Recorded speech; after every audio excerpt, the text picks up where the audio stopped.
Y yo le voy a hablar de la morfología del glóbulo rojo. Son células sanguíneas encargadas de llevar oxígeno de los pulmones a los tejidos y dióxido de carbono de los tejidos a los pulmones, gracias a la hemoglobina que contienen. Son anucleados, aunque las células de las cuales se derivan sí poseen núcleo. Tampoco poseen gránulos celulares, tienen forma de disco bicóncavo, se ven más gruesos en la periferia y más delgados en el centro, por lo cual en el centro se ven más pálidos. Los eritrocitos miden aproximadamente 7.5 micras de diámetro y 1.9 de grosor. Son elásticos y pueden deformarse para pasar a través de los capilares pequeños. Son los elementos formes más abundantes de la sangre. Tienen una vida promedio de 120 días, por lo cual son destruidos por los macrófagos de vaso de médula ósea e hígado. Los eritrocitos presentan una membrana plasmática que consta de unos 50% de proteína, 40% de lípidos y 10% de carbohidratos. Estas proteínas, casi la mitad, son proteínas integrales. Entre las proteínas periféricas se encuentran la espectrina y la actina, las cuales forman una red que actúan como un citoesqueleto. Se unen a las proteínas integrales por medio de la anserina. La espectrina mantiene la forma bicóncava del eritrocito y además permite el intercambio de oxígeno y dióxido de carbono en el interior. Los eritrocitos se tiñen de color rojo, por lo cual son acidófilos. Esto se hace evidente cuando se acumulan, ya que en el prótein de sangre fresca los eritrocitos son amarillos verdosos pálidos. La hemoglobina es la proteína transportadora de oxígeno y dióxido de carbono que se encuentra dentro de los eritrocitos, a la cual debe su color, su función y también determina parte de su forma. Variaciones de la morfología de los eritrocitos. Las variaciones en la morfología de los eritrocitos pueden producirse en animales con varias enfermedades y estados fisiopatológicos. Para comprender el desarrollo de estos cambios se agrupan en 5 categorías. Estas son las 5 categorías. 1. Respuesta generativa. 2. Daño inmunomediano. 3. Oxidativa. 4. Trastorno de membrana. Y 5. Fragmentación mecánica. Respuesta generativa. Las anemias pueden clasificarse en 2 categorías. Tenemos una no regenerativa y otra regenerativa. La no regenerativa se debe a la producción inadecuada de eritrocitos por la médula ósea. Y la regenerativa es aquella en la que la médula ósea ha respondido a una demanda de eritrocitos. 2. Daños inmunomedianos. Las anormalidades morfológicas de los eritrocitos asociados con procesos inmunomedianos dirigidos a los eritrocitos dan por resultado la posibilidad de encontrar esferocito, aglutinación y célula fantasma. 3. Oxidativa. La oxidación de los eritrocitos pueden producirse en algunos estados de enfermedad, así como con la exposición y algunas fármacas. 4. Trastorno de membrana. La exposición de eritrocitos a distintos entornos, tanto in vitro como in vivo, pueden originar variaciones morfológicas. Buenas, mi nombre es Daniele D'Agostini y yo les voy a hablar sobre el metabolismo del eritrocito. El eritrocito requiere un ingreso constante de glucosa para mantener su metabolismo energético. Al no tener mitocondrias, obtienen los compuestos de alta energía por 2 vías. La glucólisis anaeróbica, que es el ciclo de Ender-Meyerhof, y la vía aeróbica, que es el de la hexosa de monofosfato. Yo les voy a hablar sobre la primera. El ciclo de Ender-Meyerhof o la glucólisis anaeróbica es una de las vías que puede tomar el eritrocito para realizar la metabolización de glucosa y así obtener la energía suficiente para su supervivencia y cumplir con sus funciones de manera correcta. Esta tiene ubicación en el citoplasma de la célula. Está catalizada por 11 enzimas y tiene más o menos 10 reacciones en serie. Esta, por decirlo así, cuenta con fases. Estas fases son, primero, el requerimiento de energía. La glucosa es fosforilada y la transformación de glucosa 6-fosfata en fructosa 6-fosfato. La enzima fosfofructosa quinasa 1 produce fructosa 1,6-bifosfato. Y después la enzima de la aldosa la divide, dando como resultado 2 azúcares. Bueno, después de esto viene la segunda fase, que es la liberación de energía. El glicetalaldehído 3-fosfato se convierte en glicerato 1,3-bifosfato por la fosfoglicerato quinasa. Produce glicerato 3-fosfato y por la enzima de la mutasa produce glicerato 2-fosfato. Por la enzima de la enolasa produce fosfoenol piruvato. Después de esto se producen 2 ATPs por la enzima piruvato quinasa. Para producir piruvato, este se va a convertir en acetilcoenzima A y esto dará inicio al ciclo de Krebs. También la producción de productos de fermentación.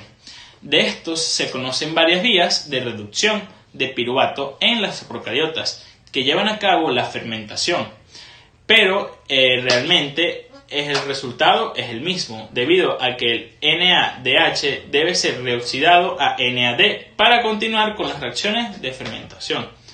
Muchas gracias por su atención. Buenos días, mi nombre es Diego Torrialba y yo les voy a hablar sobre la vía aeróbica de la hexosa monofosfato. Bueno, es una vía alterna de oxidación de la glucosa. La ruta de la glucosa es la glucólisis, cuando van hacia la fase oxidativa. Sin embargo, la vía de la hexosa tiene una fase oxidativa que cumple una función importante. Se realiza en el citosol. Es un proceso multicíclico en el cual 3 glucosas se someten a oxidación y van a producir 3 CO2 más 3 ribulosas. Se reordenan y producen gliceraldehído más 2 glucosas 6-fosfato, que pueden oxidarse completamente en la glucólisis. 3 moléculas que son 18 carbonos, se produce 3 CO2, es decir, una descarboxilación oxidativa y 3 ribulosas. Nuevamente se reordenan y forman 2 glucosas 6-fosfato y una molécula de 3 carbonos que es el gliceraldehído. Luego esa glucosa 6-fosfato queda lista para reiniciar el ciclo con otras 2 glucosas. Si se somete 6 gliceraldehído o se van a producir 6 CO2 y 5 glucosas, al final se van rescatando las moléculas de glucosa menos los CO2 que se han generado en este tipo de reacción. El proceso se divide en 2 fases. La primera, la cual es irreversible oxidativa, la cual genera NADH por acción de la glucosa, y la número 2 es la reversible no oxidativa, que genera precursores de ribosas. Este es todo mi punto, gracias por escuchar. María Valentina Rodríguez Martínez. La hemoglobina. La hemoglobina es una proteína de transporte de oxígeno y esta está compuesta por la globina y 4 grupos hemo. A su vez es un pigmento de color rojo que presenta glóbulos rojos de la sangre. Su principal función está basada y consiste en transportar oxígeno que va desde los alvéolos pulmonares hasta los tejidos. Si la hemoglobina está encargada del CO2, se llama oxihemoglobina. Si ésta se encuentra libre de él, se le denomina como desoxihemoglobina, o también se le puede decir hemoglobina reducida. En el catabolismo de la hemoglobina, los glóbulos rojos envejecidos son destruidos en el sistema retículo endotelial. Por otra parte, la globina se separa de la molécula de la hemoglobina y el grupo hemo es transformado en biliverdina. Esta biliverdina se convierte en bilirrubina y luego se excreta por la bilis. El grupo hemo es reutilizado en la síntesis de nueva hemoglobina. Ana Muñoz. Función de la hemoglobina en el transporte de oxígeno. El oxígeno es transportado tanto físicamente, disuelto con la sangre, como químicamente con la hemoglobina en los eritrocitos. En circunstancias normales, mucho más oxígeno es transportado combinado con la hemoglobina que físicamente disuelto en la sangre, ya que sin hemoglobina el sistema cardiovascular no podría proporcionar suficiente oxígeno para satisfacer otros tejidos. Una vez que el oxígeno ha difundido desde los alvéolos hacia la sangre pulmonar, es transportado hacia los capilares de los tejidos combinados, casi totalmente con la hemoglobina. En las células de los tejidos corporales, el oxígeno reacciona con varios nutrientes para poder formar grandes cantidades de dióxido de carbono. Este dióxido de carbono entra en los capilares tisulares y es transportado de nuevo a los pulmones. Hola, mi nombre es Grisel González y les hablaré sobre lo que es la afinidad de la hemoglobina con el oxígeno. La hemoglobina es la que realiza la mayor parte del transporte de oxígeno en la sangre. La hemoglobina consta de, como dijo mi compañera anteriormente, de componentes llamados hemo y globina. La globina es una proteína de 574 aminoácidos en 4 cadenas polipéptidas. Cada una de esas cadenas está asociada con un grupo hemo. Y cada grupo hemo rodea un átomo de hierro. Cada átomo de hierro puede unirse libremente con un átomo de oxígeno. Al unirse hasta con 4 moléculas de oxígeno, la hemoglobina forma el compuesto llamado oxihemoglobina. La bolsa de hemo es ideal para el oxígeno, pero el monóxido de carbono en realidad se une tanto a la hemoglobina como a la mioglobina, con una afinidad mucho mayor que con la del oxígeno. Esa unión no es fácilmente reversible y esto hace que el CO sea un potente veneno en el cuerpo. La afinidad de la hemoglobina comienza baja y aumenta gradualmente hasta una presión parcial de suministro aproximadamente de 20 milímetros de mercurio, pero luego aumenta bruscamente. Este cambio en su comportamiento se llama efecto alostérico y se debe al hecho de que la unión de una molécula de oxígeno al primero de los 4 grupos hemo provoca un cambio de configuración a la hemoglobina que facilita la unión del oxígeno a los otros 3 grupos hemo. A esto se le llama enlace cooperativo y es de enorme importancia en la eficiencia del transporte de oxígeno en los animales. Verónica Rodríguez. Hemoglobina. Esta curva la podemos dividir en 2 zonas, zona de carga-descarga y la zona de carga lenta. La zona de carga-descarga se caracteriza por una pendiente alta que al variar la presión parcial de oxígeno tendrá cambios significativamente altos, a diferencia de la zona de carga lenta. Será muy leve al aumentar la presión. Esta curva varía levemente hasta llegar al 100% y a partir de esta cifra la curva ya no va a saturar más de lo que es posible. Es decir, que al subir la presión no va a cambiar la saturación a partir de cierto punto. Otro parámetro que se mide es la P50, lo cual significa la presión necesaria para saturar la hemoglobina al 50%. Esta P50 en general es de 27 milímetros de mercurio y se puede desplazar a la derecha o a la izquierda, dependiendo del efecto, ya sea efecto Bohr, que desplaza la curva hacia la derecha ocurriéndose en los tejidos, el cual pasa por los siguientes factores: disminución en el pH y un aumento de 2,3 de fosfatoglicerato, un aumento en el CO2, un aumento en la temperatura y una disminución de oxígeno. Tenemos por otro lado el efecto Haldane, que nos desplaza la curva hacia la izquierda y se da en el pulmón y nos da los mismos factores pero en efecto contrario, lo cual ocasionará que la curvatura se desplace hacia la izquierda. Hola, mi nombre es Natalia Castillo. Les voy a hablar sobre la enzima deshidrogenasa como marcador de hipoxia. El lactato de deshidrogenasa es una enzima catalizadora que se encuentra en muchos tejidos del cuerpo, pero su presencia es mayor en el corazón hígado, riñones, músculos, glóbulos rojos, cerebro y pulmones.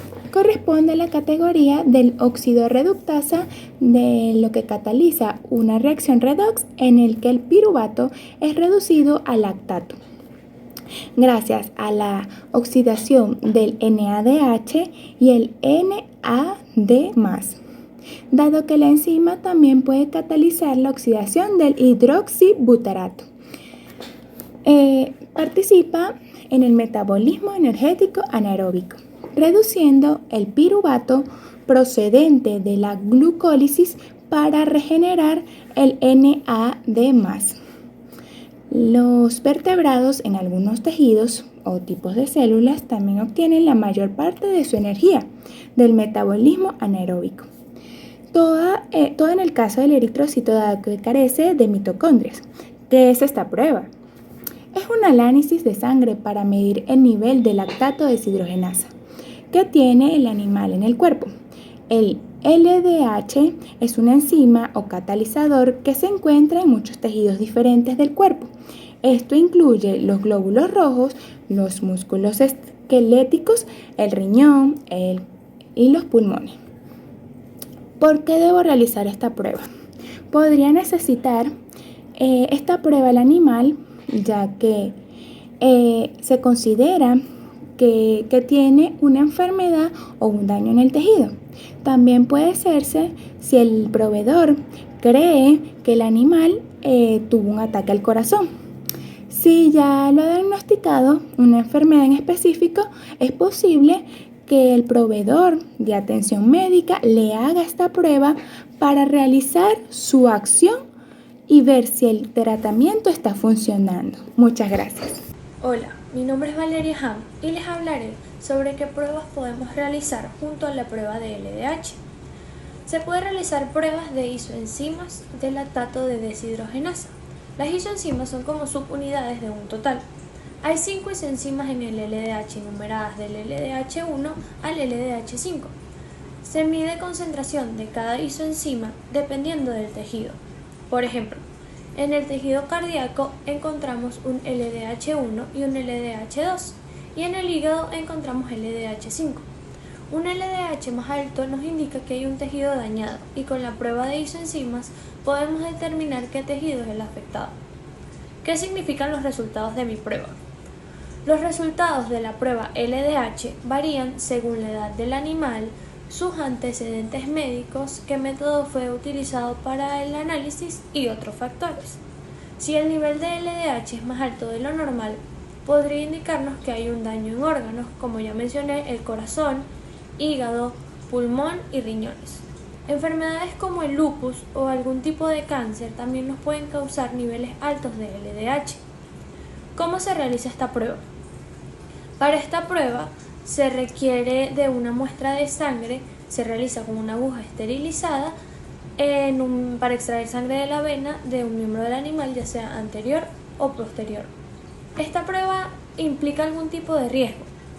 Como toda prueba de sangre con aguja, el riesgo puede ser de sangrado, de infección, de inflamación o sensación de mareo en el animal.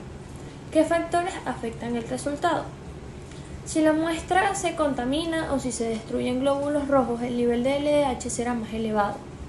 No se necesita preparación previa para realizar esta prueba, pero el médico tratante debe estar informado de qué medicamentos fueron administrados al paciente antes de tomar esta prueba, y así sabrá una de las razones por las cuales saldrá alterado o no el examen.